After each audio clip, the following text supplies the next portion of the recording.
Hi there, so I've recently just got a Roland JU-06A Boutique module. These are amazing synths. It's got such a great sound out of it, and it gives you a really, really fat tone for making bass sounds. And I thought it would be a good opportunity actually to, it's inspired me really to sort of make a video talking about a couple of the features that are quite unique about this that you come across on other synths. So the thing that I wanted to talk about on this was the pulse width modulation.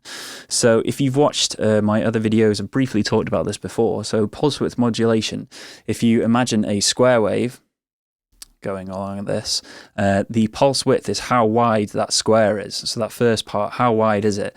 And on normal square waves, it's sort of a kind of fixed value, fixed width, so pulse width. And the pulse width modulation means that what we can do is you can sort of change that over time. So modulation is a change to a sound that happens over time. So as we change the sound from sort of very narrow to wide, we get a really interesting kind of variation in tone. And I just wanted to talk about how you go about doing that and how you can use it to make a really good bass sound, as we did at the start there. So on the JU-06A, we have a number of different waves that we can choose. We've got a sub-oscillator, a saw wave, and this pulse width wave. It's also got a noise oscillator, but I'm keeping that down for now. I've got my filter all the way open, and I've got my envelope set kind of flat. And that's what we're starting with, and I'm on 16 feet, which is sort of the lowest range that you can go just for making bass sounds. So pulse width modulation. So we have this slider here which changes the pulse width, and I'm just going to put it in the middle mode on manual for the moment. So you can hear the differences in the sound. So at the moment I'm getting the full width of the pulse, so it's really fat. But as I turn it up to the top, you'll notice it's dragging that pulse narrower up to the point where it gets really, really thin at the top.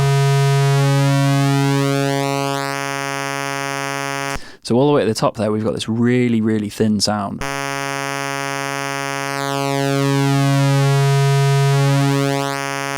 So you get this really, really narrow thing, and it spreads out to being really, really wide. Say pulse width modulation is basically just doing that. So when we're in manual mode, and I can set it, I can change it depending on what kind of sound that I want to make. And in manual mode, as I say, it doesn't do anything. It just stays at whatever value that it's there. So you could, in the middle of a performance, adjust it yourself if you want to get a specific value. Or what we're going to do for this example here is you can have it controlled by the LFO. So the LFO, the low frequency oscillator, this is something that we can use to control the pulse width modulation. So when I've set it on the LFO, what we need to do is sort of set the kind of range that we want it to go to. So for instance, you might want the LFO open, the pulse width, going all the way from open to closed, or you might just want it going just a little bit, so it's only just kind of giving us a little bit of movement. I'll show you both in examples. And then if we've got it all the way up to the top on here, I'm just going to put my LFO rate sort of up a little bit. You can hear that it's sort of going to go wide and thin and out again. And that changes in relation to the speed. So if I increase the rate,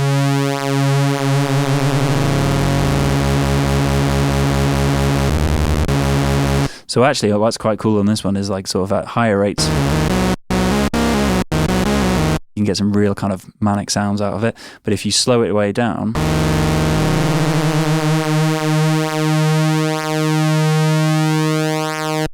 you can sort of get a more finer kind of little bit of movement modulation. So I'm going to keep it sort of relatively low for this.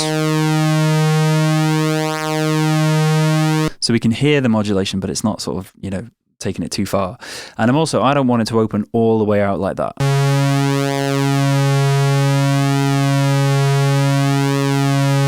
So I'm taking it down a little bit. So we've got a bit of movement, but it's not going over the top. And then to sort of thicken this out, I'm going to bring in my sub-oscillator wave, so which is just it's like a ramp wave, but it's an octave below.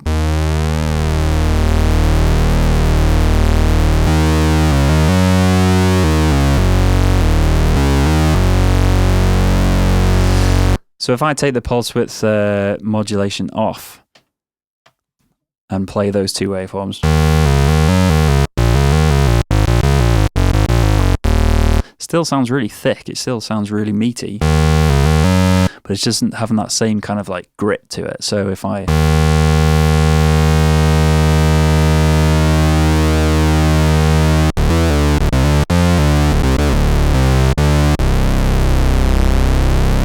now it's just got that really, really thick kind of sound to it. So there we go. That's kind of it, really. That was how I made the bass sound at the start. But other cool things that you can do, put some chorus on it. There's nothing better than sort of like widening out the sound. So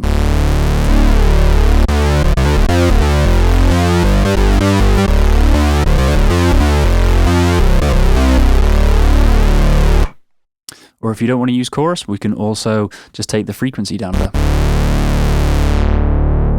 Add a bit of resonance.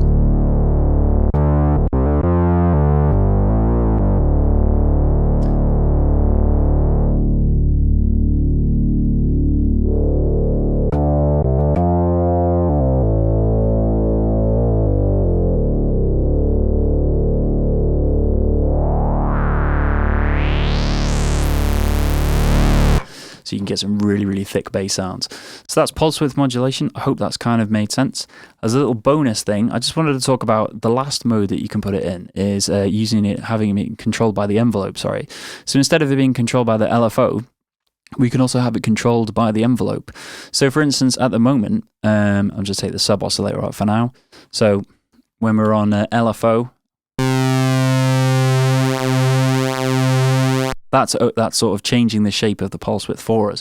But when you have it controlled by the envelope, whatever value you sort of set on here, so for instance, if I set a value where it closes off like this, we can have the same kind of feel with the LFO on here.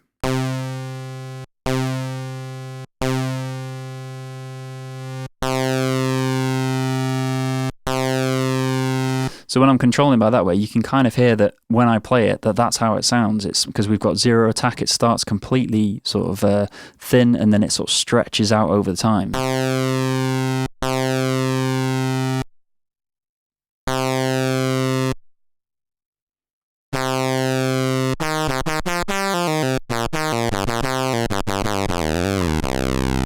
You get those kind of real plasticky kind of leads. Let's try it with a sub oscillator.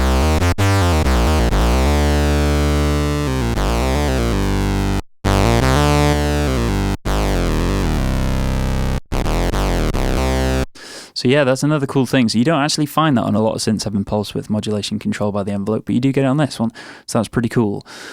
So I hope that's made some sense to you. If you have any questions, leave them in the comments and I'll do my best to answer them. But thanks very much. See you next time. Cheers. Bye-bye.